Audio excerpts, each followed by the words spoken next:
nossa igreja encontrou de, numa série de pregações, dizer por que essa igreja faz o que faz, da maneira que faz. A ideia é que uma sequência de 11 a 13 pregações sirvam para esclarecer para nós porque a Igreja Batista em Coqueiral é como é. Trocando os óculos tem a ver com dois tipos de óculos: os óculos religiosos que nós herdamos ao longo da nossa caminhada, e na grande maioria das vezes nós não temos nenhuma crítica sobre aquilo que nós herdamos como verdades bíblicas, e aquilo que a Bíblia propriamente diz. Como disse uma canção que nós cantamos, quero voltar à essência, porque a essência é Cristo. Esses dias a gente, como CIPEL, fez um congresso ontem para líderes, e um pastor pregou que a igreja tem que pregar a Cristo, e foi mostrar quem era esse Cristo. E foi muito interessante para o coração dos líderes e dos pastores ali presentes escutar um pastor falar de Cristo e dizer que a igreja tem que pregar Cristo. E eu fico pensando, por que uma pregação dessa faz a gente achá-la interessante? Só pode ser por uma coisa, que a gente se desviou de Cristo, porque senão não seria interessante. Alguém pregaria isso e a gente olhar e dizer, realmente, vá-se embora, você veio dizer o óbvio. Mas o problema é quando o óbvio se transforma na exceção, quando o óbvio deixa de ser visto. Criancinhas de 3 a 7 anos, por favor, sigam aquelas meninas lindas que estão indo para aquela sala, tão lindas quanto aquelas meninas. A partir de agora também quero saudar com graça e paz a todos e todas que estão nos vendo ou nos verão via internet, e dizer que esta é a 5ª pregação da série Trocando os Óculos. Aqueles e aquelas que são membros dessa igreja já há muito tempo, tenham um pouco de paciência, porque de vez em quando a gente precisa ouvir de novo aquilo que nós já ouvimos durante 16 anos. Esse é o problema de ser pastor da igreja durante 16 anos. A igreja é uma leva de gente que vem e vai, toda a igreja tem isso, e tem gente que chegou na nossa igreja há 36, 46, 56 anos, e tem gente que chegou na nossa igreja há 36, 46, 56 dias. Por isso que a gente precisa dizer algumas coisas aparentemente novas. A pregação então de hoje tem o seguinte título: o mundo é o lugar de operação da fé. Vocês já me ouviram falando isso? Talvez tantas vezes. O mundo é o lugar de operação da fé. O mundo é o lugar de operação da fé. Eu quero começar relatando 3 exemplos dos tantos que eu posso relatar, que fazem com que isso que pareça ser tão óbvio, seja tão, eu vou usar uma palavra nova aqui, hein? Olha aí, se liga aí para você decorar: obnublado. Obnublado, bonita essa palavra, né? Obnublado, ou seja, nublado, tire o ob, nublado, seja tão turvado, encoberto, aquilo que é tão óbvio seja tão encoberto, nublado dos nossos olhos. Esses exemplos servirão para isso. Primeiro aconteceu aqui onde a Adriana está. A gente estava consertando o teto da antiga tenda, e eu subi, nessa época ali tinha 9 metros de altura, e eu subi, e era uma quinta-feira, e nessa época, nas quintas-feiras, nossa igreja costumava reunir os ministérios para ensaiar, pensar e tal. E era muito bonito. Quando não tinha muito o que fazer numa quinta-noite, eu vinha para cá só para ver o movimento aqui nessas instalações, olhar o povo reunindo, ensaiando, dar aquela palavra de encorajamento pastoral e por aí vai. Lá de cima eu olhei, depois que passei lá por trás e falei com todo mundo que estava ensaiando e reunido, olhei e vi aqui, gente ali, parece que essa cena está aqui agora, gente aqui, gente ali no canto, e eu disse: está vendo Deus, sua igreja te servindo, Aí, nessa hora, a voz do Espírito ecoa no meu coração com mais clareza do que a que vocês estão me ouvindo agora, e Deus faz a seguinte pergunta para mim: me servindo? Eu digo: sim, Senhor, te servindo, a sua igreja está te servindo. E aí Deus pergunta de novo: me servindo? E aí, depois daquilo, eu fiquei entendendo o que é que Pedro sentiu quando Jesus pergunta: tu me amas? Amo. Tu me amas? Amo. Tu me amas? A gente não sabe como foi a ênfase, né? Amo. Me servindo? Sim, Senhor. E aí eu fiquei relativamente chateado com essa pergunta de Deus. Sim, Senhor, te servindo.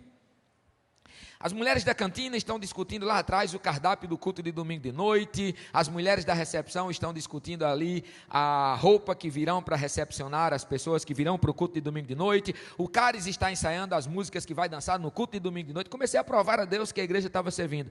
O grupo de louvor está lá atrás ensaiando as músicas que vai cantar no domingo de noite. O teatro está lá em cima ensaiando a peça que vai encenar no culto de domingo de noite, no culto de domingo de noite, no culto de domingo de noite. E aí Deus pergunta: me servindo? E na hora Deus me ensina que nós tínhamos criado uma estrutura self-service, e que era voltada muito para nós, ou para aqueles e aquelas que quisessem se juntar a nós, mas não necessariamente servindo a Ele. E a partir daquele dia, isso foi o ano de 2004, 2005, a partir daquele tempo, outra crise vai entrando no meu coração, e eu vou me perguntando o que é servir a Deus. Porque para nós servir a Deus está, pelos óculos da religião, por isso que essa série é Trocando os Óculos, está condicionado em servir àquilo que nós entendemos ser o nosso, eu vou mudar agora, não vou usar mais arranjo não, o nosso esquema religioso. Outro exemplo para a gente entender isso: uma irmã dessa igreja me procurou ali atrás, lembro como se fosse agora, pedindo desculpas porque estava sem tempo de servir a Deus. Porque ela, eu já contei esses exemplos todos, mas eu estou feliz porque vocês estão olhando para mim com cara de quem estão ouvindo pela primeira vez. E aí ela disse: pastor, eu quero pedir desculpas, eu estou sem tempo de servir a Deus. O senhor sabe que eu gosto muito de cantar no coral e gosto muito de ornamentar o palco, e eu estou sem tempo de servir a Deus. E eu disse: por que você está sem tempo de servir a Deus?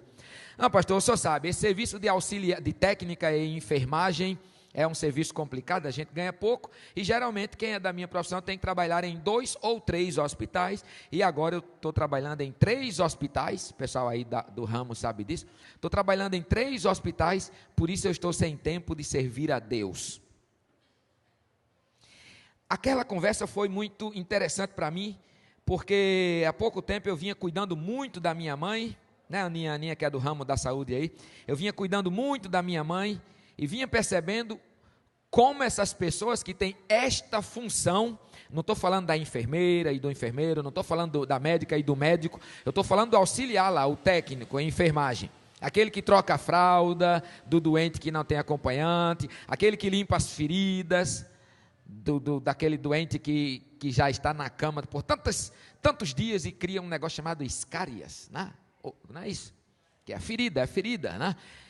E essas pessoas eu fui vendo, porque passei muitos dias com minha mãe no Otávio de Freitas, no Hospital Público lá de Natal, e aprendi esses esquemas de corredor de hospital, quanto isso é, tal, e fui vendo o quanto essas pessoas se parecem com Jesus, e que talvez seja, talvez não, com certeza, das profissões que a gente tem, uma das mais privilegiadas, se a gente estiver pensando em servir a Deus. E aí eu lembro em Mateus capítulo 25, que mostra que servir a Deus é servir ao outro, porque Deus, já disse isso 1 milhão de vezes nessa igreja, Deus nem precisa do seu e do meu serviço, nem nós podemos servir a Deus. Deus é perfeito, não precisa de mais nada, de maneira que a única maneira de servirmos a Deus é servindo ao outro, aquilo que é produto da criação de Deus. Então esse segundo exemplo foi muito interessante. O terceiro exemplo aconteceu agora em Maringá. Eu preguei em Maringá semana passada, aí esse é novo. Preguei em Maringá semana passada, num congresso de pastores e líderes da cidade de Maringá, sexta e sábado, e domingo à noite preguei numa igreja muito interessante, igreja de classe média alta, de alguns ricos. Maringá já é uma cidade rica, né? Aqui em Recife, se a gente ganha R$4.000, a gente já é classe média, 3.000 já é classe média, lá 3.000 já é miserável, precisa correr atrás de alguma coisa para melhorar a renda. Bom, terminando de pregar, preguei de manhã e preguei à noite, o pastor não disse nada. Quando eu terminei a pregação, no outro dia ele veio para nós almoçarmos juntos, na segunda desta semana, e ele disse: Zé Marcos, você não tem noção, mas você pregou para doutores ontem de manhã e ontem à noite. O auditório da nossa igreja está repleto de doutores, muitos mestres, e quem tem curso superior é considerado semi-analfabeto.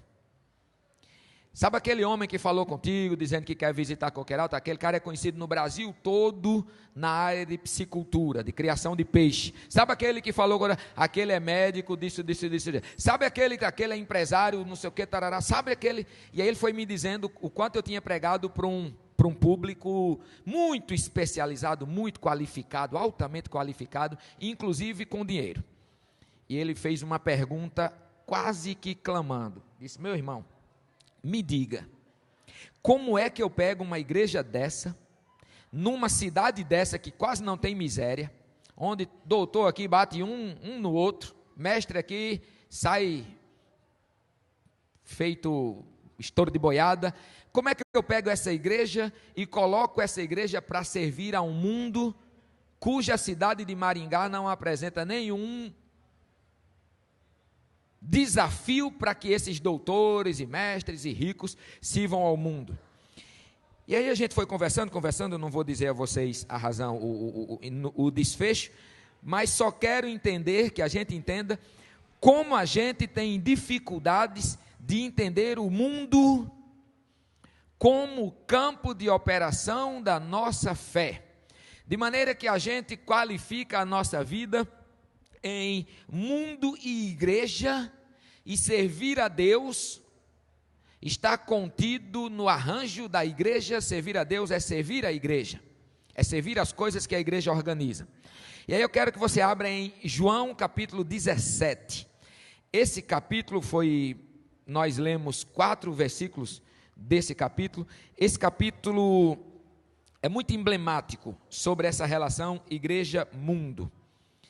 Nós lemos aqui, eu acho que foi de 14 a 18, mas você pode ler o capítulo todo em casa. João capítulo 17.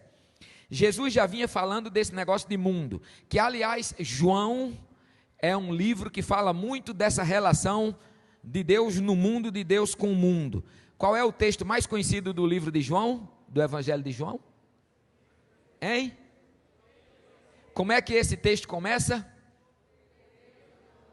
Beleza. Esse texto começa dizendo, o mais conhecido desse texto começa